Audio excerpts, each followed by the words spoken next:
All right, hello class.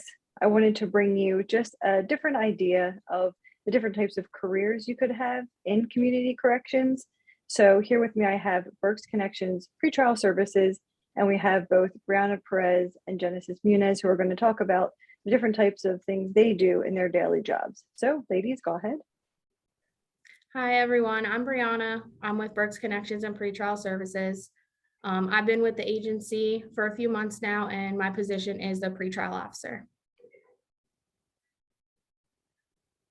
Also a pretrial officer. I started here at BCPS as an intern almost a year ago, and so here we are, and I'll share with you what BCPS is all about.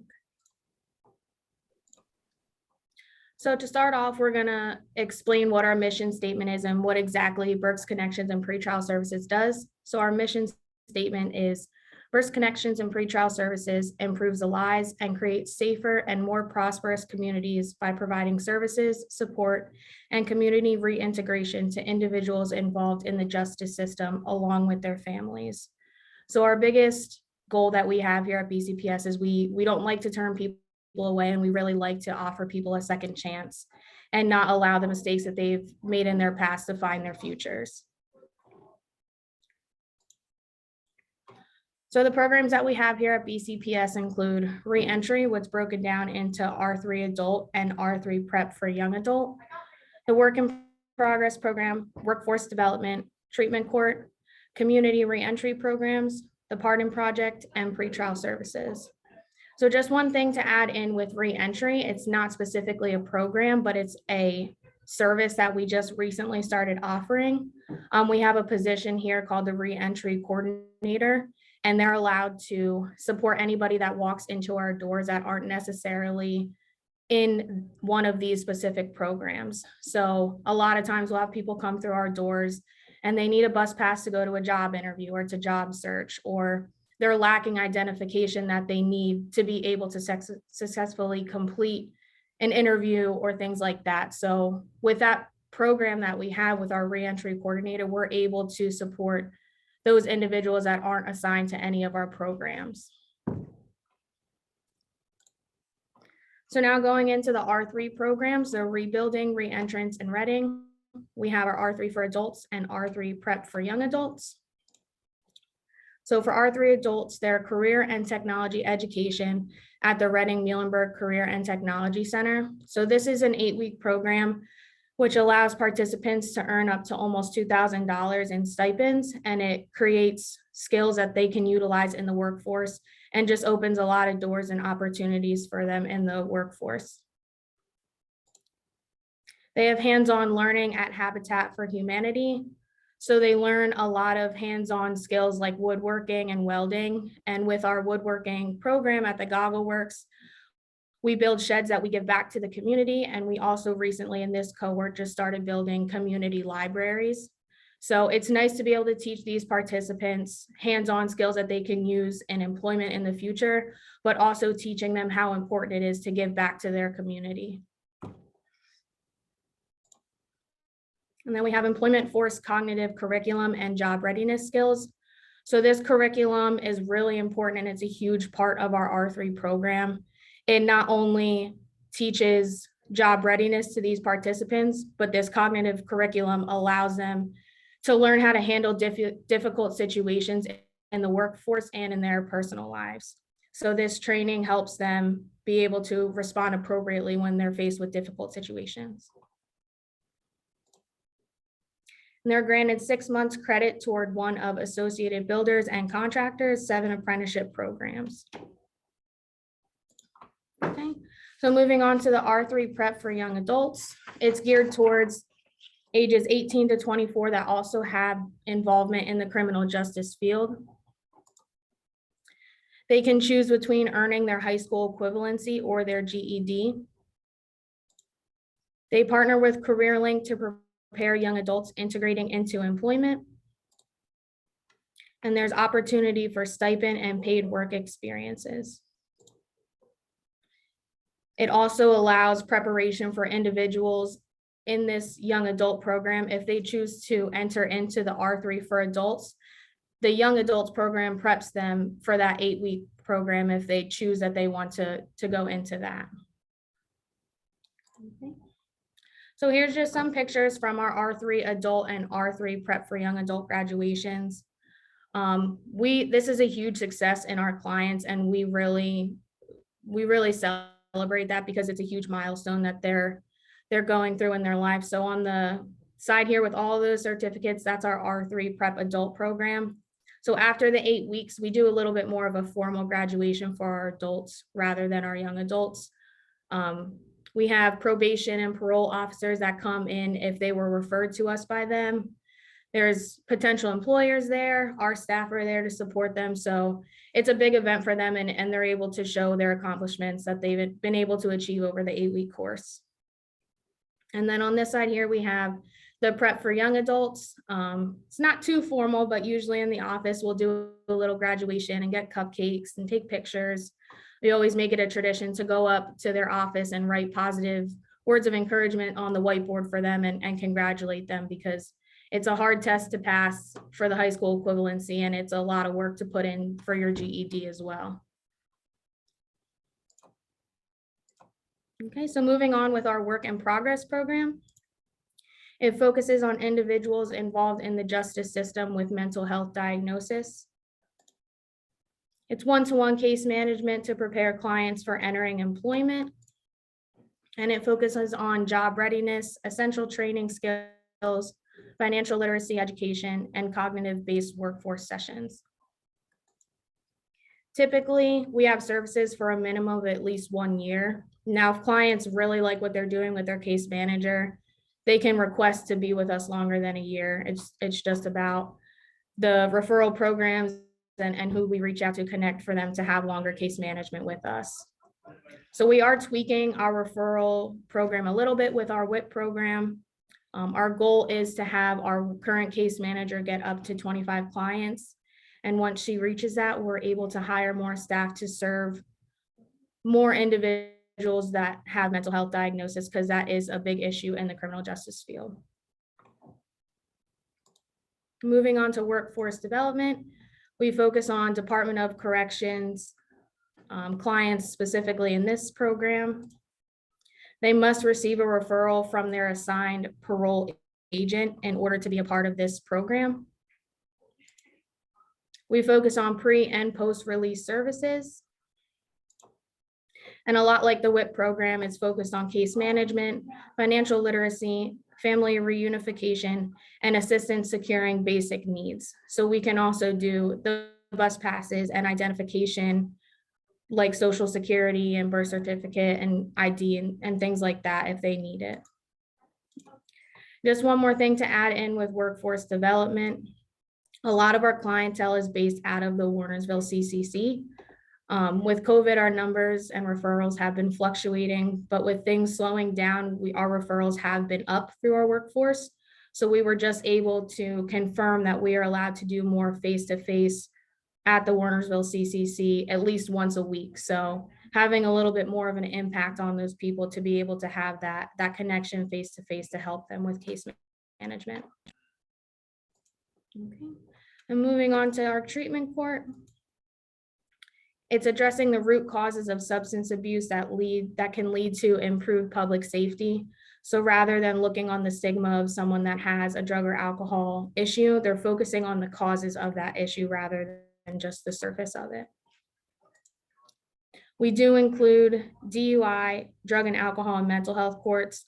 That's actually a mistake right here. We do not serve veteran courts, but it is a part of treatment court in general. Our agency just doesn't partner with Veterans Court.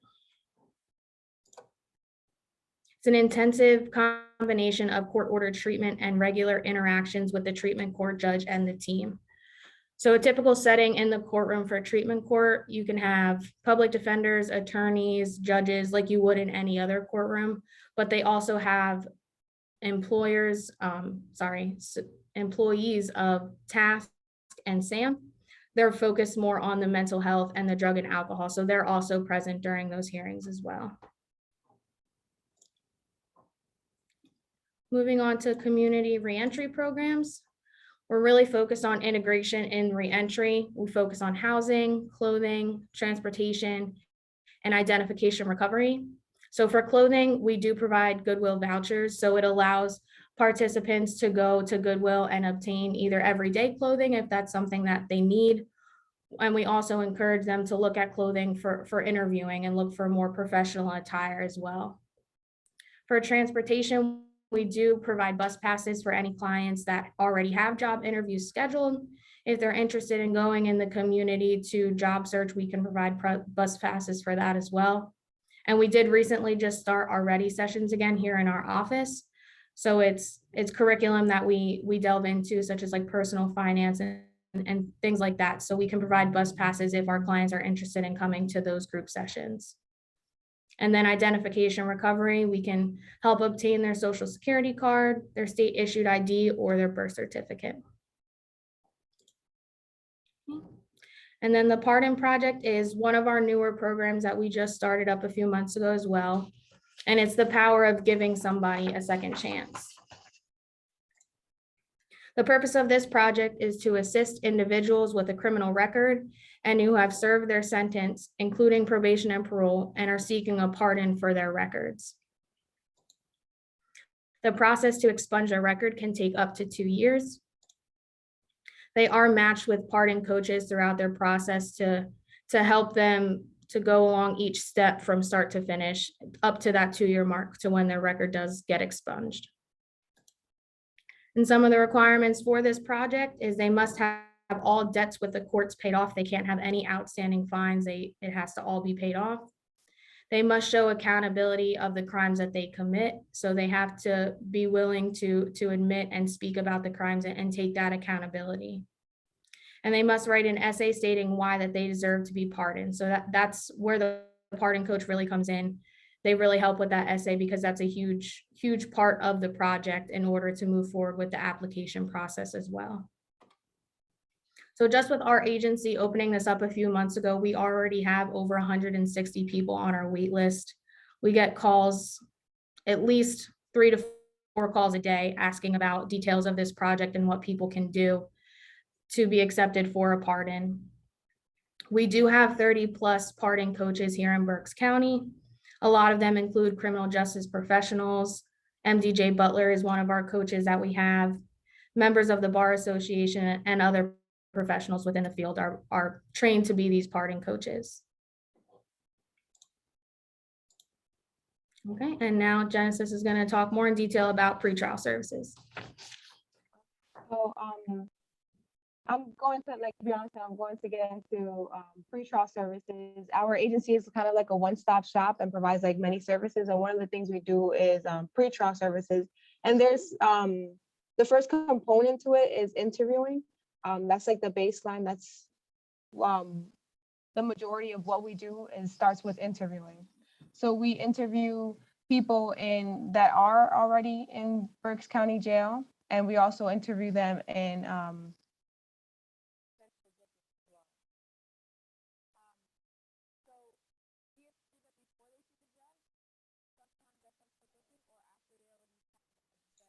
Genesis, it's a bit hard. It's a bit hard to hear you on my end. I'm sorry.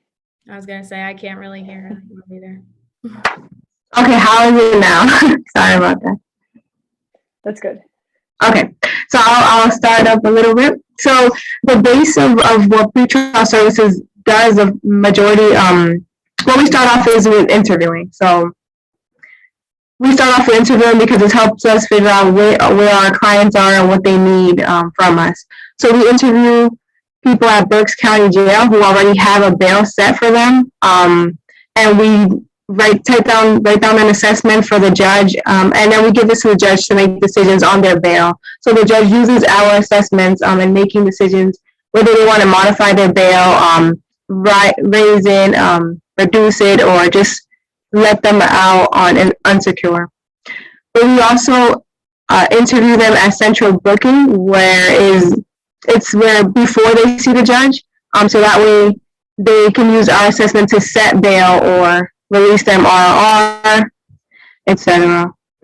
And then with that interview, it allows us we use the ORAS and we write down an OS score where let me go into, so the OS score determines their conditions of release. It determines how often they have to report to us and if they have to go for urines.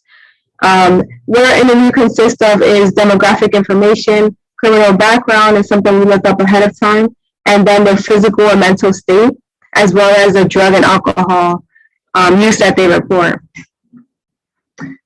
Another component of pretrial is the bail program. So we also help with bail, and our bail is at 5%. We work with the defendant and the surety, which is the person posting their bail. So this is where our interviews come into play as well. Our interviews determines whether the defendant qualifies for us to bail them out. So one of the qualifications is that they cannot have failure to appear greater than 30 days, meaning they would be too high of a risk for us to bail them out. We need to make sure that they go to their court hearings, and then they need to live in the state of Pennsylvania, because we need to make sure that, again, that they make their court hearings. And another requirement also for the defendant is that they cannot be a threat to the victim or witness in the case. And as far as the surety, they also have to meet certain requirements. For example, they have to have annual income that meets the bail that is set or more. For example, let's say that a defendant has a bail set at $10,000. Well, the person that's bailing them out needs to make at least $10,000 or more a year, because in the case that the defendant does not violate any of their conditions, the surety can be responsible for paying the full amount of the bail. So both defendants and the surety must go through an interviewing process. And then any defendant that we do bail out is supervised through us. So there's something called secure and unsecure bail. We call secure bails for the people that we bail out, and then unsecure bails is if they have been bailed out through a different agency, or if the judges have released them unsecure, meaning I didn't have to pay that amount. Okay. And another component pretrial services is case management. So with case management, we supervise everybody that's on our caseload. So like I said before, the conditions that we set for them, we use the Ohio risk assessment, which determines, how often they have to check in, and that varies from 1 time a week over phone to 2 times a month over phone, or they can even come in person on a weekly basis. It just depends on, it just depends on that score that is set by the Ohio risk assessment. Let's see. And so our clients are required, some of them are required to go for drug testing, depending on what they report, or if their charges are like DUIs or possession with intent to deliver, etc. And our role is mostly to monitor their compliance with their conditions of release. So basically, with monthly case load stats, we keep track of the failure to appear, if they got any bench warrants, if they have been arrested on other charges, and how many court days they have. We write non-compliance or compliance letters as well. And non-compliance would be if they fail to check in, if they fail to go for their urines, or if they're testing positive on their urine test. And then we also can write compliance letters, putting before the judge that they have been compliant with all of their conditions and making them, look good in front of the judge. Okay. So we have also, and on top of that, we have additional responsibilities that include writing assessment, as I said, the writing central course. So this is like a conveyor belt course where the city judges hear many cases all at once. So we're able to go there in person. We're making it occasionally. Sometimes we go there in person for the judge if they want to send any clients directly to us, we'll see them right there. So they, because they give them like a 48 window to appear, but if we're right there, then they have no excuse not to show up and get set up with us. Another thing that we do is a monthly bail report. And this report, we take a look at the population of the jail and we see how many people are held on detainers or if they're simply being held on the bail amount. And with this report, our supervisor makes a graph, like a pie graph of the population that's in the jail and what kind of detainers they're being held on, you know, if it's unbondable, etc. And many of the people on our bail report, we find that they're being held on detainers, not just their bail amount, meaning they're being detained by probation or parole. Another thing that we do is we do the intake process for unsecured clients. So these are clients that are sent through to us by the judge, and they're released on an unsecured amount, meaning that they have a bail amount, but they don't have to pay that bail amount in order to. They're just free on that bail amount. So we do their interview as always to help set up their conditions. How often they have to report to us, and if they have to go for urine. And then last, we have the opportunity to go to bail hearings. So we usually go to bail hearings when a client is being non-compliant, and we're often called upon to testify on behalf of like their non-compliance. And in this case, we'll bring their non-compliance letters, and we'll speak to we're in communication with their district attorneys and their defense counsel, as well as the judges. So that's all I have for pretrial. That's kind of like a lot all at once. But I can share some volunteer opportunities with our agency. And some of those opportunities, we're always taking volunteers. So some of the opportunities is the career fair. We do the career fairs twice a year. And we have mock interviews within the career fair, which is before they go see the employers. We kind of have our volunteers do a mock interview and prepare them. How will they speak to their employers and what kind of things to say and what kind of things to reserve.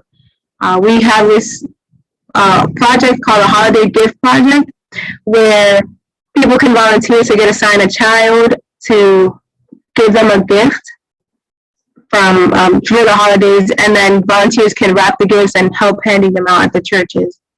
And we have several other events that volunteers can assist at.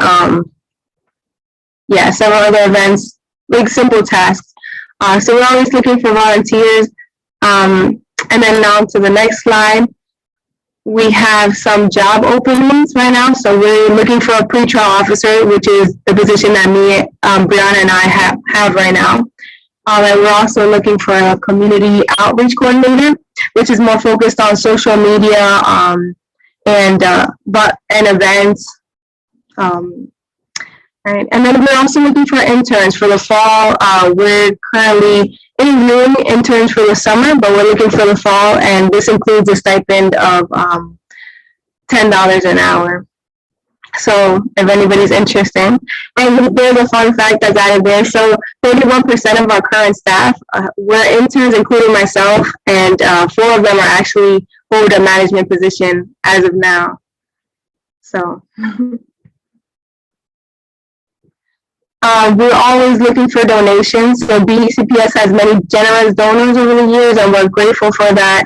We're challenging our supporters to match up to the $20,000 that we have already received. And then the challenge deadline is on May 31st. There's a QR code here, but you can always go to the BCPS website or mail us a check, if anything. Yeah, that was everything. So now we can probably get into the questions. Yes, thank you, ladies, so much for all the information on what you both do every day to help the offenders. And it's awesome for the students, especially, to be able to hear about the risk assessment they use, because we've spoken of that. We spoke of a lot of the different interviewings that take place at the pretrial, and as well as the different types of bonds. So it's nice for students to be able to hear and practice. And they've said that before, what you read in the textbook. So it's great for them to hear. And if you all were paying attention, you would hear that they do have job and paid internship opportunities. So definitely make sure that you reach out. Would they reach out to one of you ladies if they're interested? Yes, they can reach out to one of us, and then we will transfer them over to our human resources person. Perfect. Excellent. So yes, if you want to get into some of the questions, let me see on the side here. I also want to ask you ladies what you thought was, what's the most rewarding part of your job? You want me to go first, Genesis? Yeah, I'll go first. So personally, one of the most rewarding parts of my job is being able to assist clients, not just what we oversee them on is their compliance with the course, but being able to help them with those additional needs. For example, like helping them with resumes, get a job. There's several clients that come to us and need more services, just the basic needs, to be able to succeed in the community coming out of jail or having a criminal background. Yeah, and to branch off that, I think that I know that we did mention our compliance letters that we send to the court. So feeling when our clients feel like they can reach out to us and ask us to write those letters and seeing the impact that it has. I know that I personally have a client that I wrote a compliance letter for, and he was so stressed about going back to jail. And I sent that letter to the judge, and they pushed his court date off an extra 3 months. So he had those 3 months with his family, which in grand scheme may not seem like a long time, but he got to spend that time with his fiance and his daughter. So seeing the big impact with the little things that we do is definitely really rewarding through our position. That's awesome. I like to give the students some hope too, because I know working with offenders, it can sound like a lot of work, and it is, but it's also at the end of the day, it's rewarding going home and feeling like you made some type of a difference for somebody. Mhm. Even if you don't hear it from them, because I don't know how often you ladies actually hear it, but you know that they've benefited from the work you've done. Mhm. Perfect. So could you tell me what a typical day may look like for you? Yeah, I can dive into that. So we do have 2 different time frame schedules that we run. We do 9 to 5 shifts and we do 8 to 4. Our 9 to 5 shift is typically somebody who is on call. So we do have our 24/7 bail program. So the on-call person would take after-hour calls if somebody's interested in posting the bail. And if all the requirements are met on the defendant and the surety's end, we do go to the courthouse after hours and complete those bails. So that's what the on-call process looks like. Whoever is scheduled to be on call that day will typically go over to central booking and try to get some interviews done. They'll schedule the daily commits for the day so we can have our interviews for the week scheduled. And usually we assist with the walk-in clients because the other person that's on call is the person that does do interviews. So the 8 to 4 is primarily focused on those jail interviews and getting those assessments over to the judge. And then any free time we have, we work on our own caseload. So just time management is very important. We talk about that a lot, time Mhm. management in class. And do you work with your offenders mostly in the office setting or community? I know you've mentioned the jails. Mhm. So we do work with mostly in office. Well, all of it is office setting. We don't usually go up to in the community. So. Okay. We previously used to go to the jail pre-COVID. COVID changed a lot of our day-to-day tasks that we used to do. But even though COVID's slowing down, we found it more efficient to continue to do our video visitations rather than taking the time to go back and forth to the jail. We can typically get in 8 to 10 interviews a day if we stay in the office and do it through video visitation, where we may only get 3 or 4 done by the time we finish the interviews and get those assessments over to the judge in time. Absolutely. Mhm. Perfect. So are there any advice you ladies have on classes that would be helpful for any of the students to take in addition to the typical CJ classes for this type of career? I have down that I know that it's a requirement for CJ, but the court proceeding classes are super important because like Genesis mentioned, there are times where we have to go in the courtroom for bail hearings. And if we don't know the roles of the people that are there, we don't know the process, you just look lost and it doesn't look good. And getting in front of the judge and having to testify, it's important to be able to know how to speak. So those public speaking classes are super important. being able to speak and make sure you know what you're talking about. I also think it's really beneficial to have some type of mental health related courses, so you can be educated on that if that does come across your caseload, and know how to handle those situations with people with any type of mental health diagnosis as well. Yeah, I agree. I agree with Brianna. The core proceeding classes and the mental health and psychology classes, because we do deal with a lot of the population in the jail. They have people who are diagnosed with mental health issues, so you know you kind of have to work with them and their needs. You know, adjust to their needs. So it's important. Absolutely. You ladies are saying a lot of the things that I've told students before, so it's good for them to hear it from somebody else too. Do you see a lot of substance abuse coming through? Yeah, we do. And that kind of goes off of what Genesis was speaking about, where those drug related charges where we don't have a choice but to put them on those drug testing. And those are the clients that we do typically have a little bit more issues with. And I think it all delves down to trying to find that motivation for them to want to work on their sobriety and be healthy for themselves. So we do have a lot of them, and that ties into our treatment court as well. So if we have clients that are struggling or their charges are based off the substance abuse that they deal with, we can refer them to our treatment court and person and try to get them down that path, rather than focusing on just having them serve a sentence and not dealing with that substance abuse issue. Absolutely. So what would you say are the top three issues, or what are the top issues that you see offenders struggling with the most? You have that one, Genesis. Yeah, definitely. Like the top issues, definitely, you know, substance use. We try to monitoring them is more intensive. So we're on them, we're calling them if they miss their check-ins or if they have tested positive. You know, we let them know right off the bat, you know, this will not be tolerated, or we'll send them for a drug and alcohol evaluation where they might be recommended to stay at a rehab or detox center. And then another thing would be employment. A lot of our clients, a majority of our clients struggle with employment. And so Brianna and I, you know, we work on an additional responsibility, not responsibility, but a task that we take on is like we're helping them create a resume for them to get a job, you know, to be able to support their families and to be able to, because these drug tests, these urine tests cost, you know, and in addition to that, they also have to pay, you know, restitution and stuff like that for the court. So money is a big deal, and having employment, income, and everything is really important. So you mentioned that they pay for the drug testing? They Right. pay for their drug tests? Mm-hmm. Okay. Are there do they pay for your services in general to be on pretrial? No, that's the only thing they have to pay for us. But our drug tests are only $6. Maybe they can go up to $14.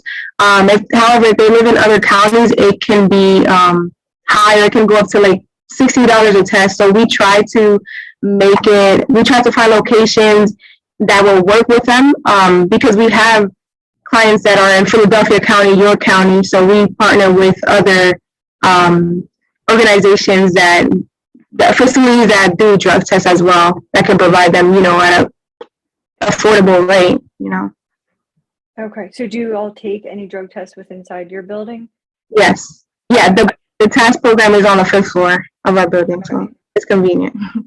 Yes. Great. Well, it's nice that you try to reduce the cost as much as possible, because we do discuss the different costs that an offender can have aside from just your typical court costs that are ongoing costs that you don't realize are going to be there when you get in trouble with the law. That's awesome. And then what approaches would you say that you ladies use with your offenders to gain that trusting relationship with them, so that you can help them with those resumes and help them with all those, you know, extra things that need to go along with being successful pretrial? I think it's hard. Like, one thing I know I struggle with is trying to find that motivation in our clients, because at the end of the day, they're not coming here voluntarily. The judge ordered them to be here with us.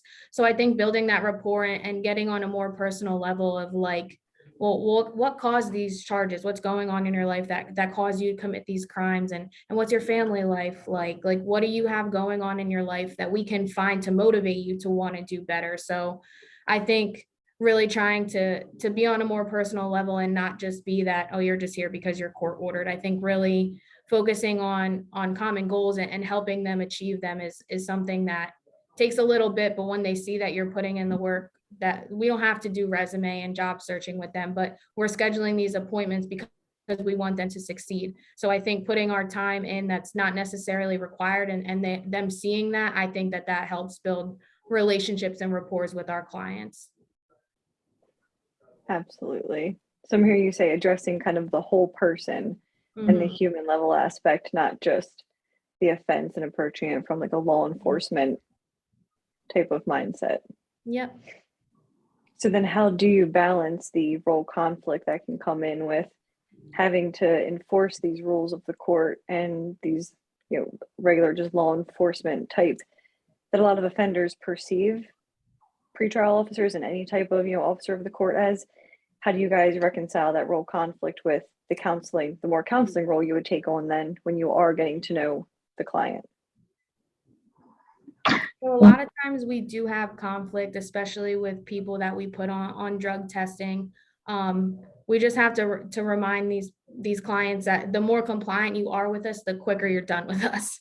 And that's just the reality of it. They don't want to have to be supervised by people when their cases are active. So just trying to keep them at the common goal is working towards getting this resolved so that you can move forward and not let your choices define what your future is going to look like.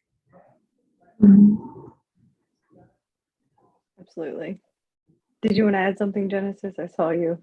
I was going to say, we set the expectations ahead of time, so they know what to expect, and, they know what's expected of them, and they know that we also can do more for them. But, a lot of my clients, I had a client, he asked me, oh, can you better compliance better? Can you, make me look good? And it was his first day there. I was like, well, you have something to prove, So, like, we can go above and beyond for you, but as long as you're meeting, the pretrial, as long as you're meeting your needs with us, with the pretrial services, then we can go forward and help you out even more.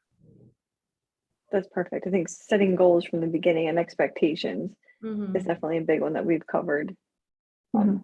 And then last question is just how do you all handle the role ambiguity? I don't know if you have it as much as regular like POs may feel they have it, but I'm sure you do. That discretion you have of being able to write those either compliance or non-compliance. How do you handle having so much, I want to call it power, but just so much discretion as an officer?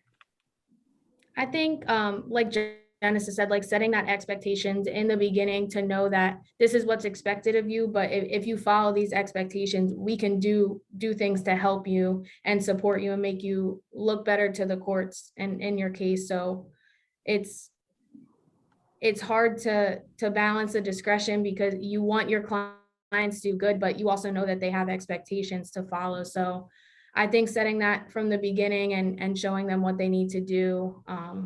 And if they're showing us that they're being compliant with our conditions, we don't mind being a little lenient and cutting them some slack. If hey, I'm not in town today, or I'm stuck at work, I can't make it for my urine test. Okay, that's no problem. But it can't be a continuous thing, and nipping it in the butt right when you have those situations and setting that boundary is very important. I like to add to that too, like, Brianna and I, we're familiar with our own caseloads, but sometimes if being that we have discretion, I will, consult with her, my supervisor, or other people on the floor to get their perspective on what I should do with the certain situation, So I'm not being biased towards my own clients. Absolutely. So you find it helpful to have others in the office to be able to bounce ideas off of and get input from. That's how you kind of check yourself to make sure that you're responding in an appropriate way to the offender's behavior. We do that a lot of the times too here around the office because you can get very invested, I'll say, in a client. Yeah. I would say some officers are a little more law enforcement oriented, some are a little more treatment oriented. And I think when you're a little more treatment oriented, you might be a little more likely to make excuses for them or try and see always the good in that client. And then you fail to see all the mistakes they've made leading up to it. And you need to make sure you can hold them accountable. Right. Are there any last parting words you have for the class, ladies? Just if you have any questions about pretrial or just our agency in general, feel free to reach out to us and hopefully we can answer your questions the best way that we can. Yeah. I also encourage you to participate, volunteer, or don't be scared, to try new things. Don't be scared to, you can intern for a couple months. Just see where your head's at if you're not sure. Because I started here as an intern and I didn't think that I would be in the position I am today. So. Very good advice. Very good advice. Well, I really appreciate you ladies again hopping on today and giving us the presentation and also just answering a couple questions to help the class see the different career paths that they can choose from as they look towards graduation. So thank you ladies again. I appreciate it. Yeah, Thank for the opportunity. All right. Ladies, enjoy your weekend. Thank you. You too. Take care. Thank you.